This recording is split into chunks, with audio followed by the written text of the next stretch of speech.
வணக்கம்.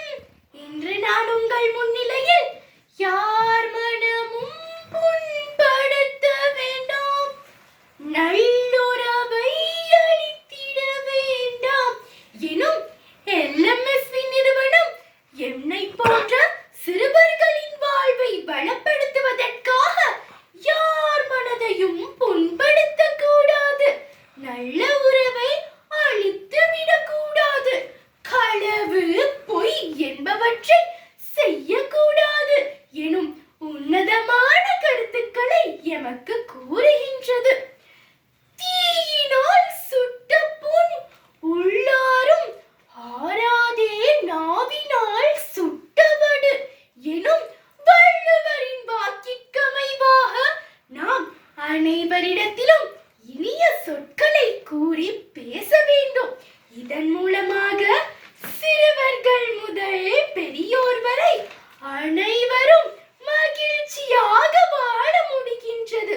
உங்களுக்கு தெரியுமா, அன்பான சிநேகிதனை ஆபத்தில் அறியலாம் என்பது பழமொழி.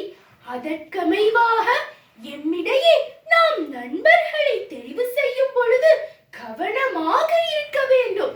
நல்ல நட்பு ஓர் சிறந்த பரிசு என்பதை நினைவில் கொண்டு நாம் அனைவரும் நட்பாக வாழ்ந்தால் மகிழ்ச்சியாக வாழ முடிகின்றது.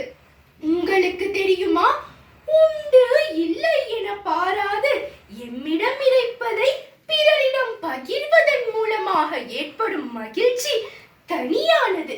எனவே எம்மிடம் இருக்கும் அனைத்தையும் நாம் பிறருடன் பகிர்ந்து வாழ வேண்டும்.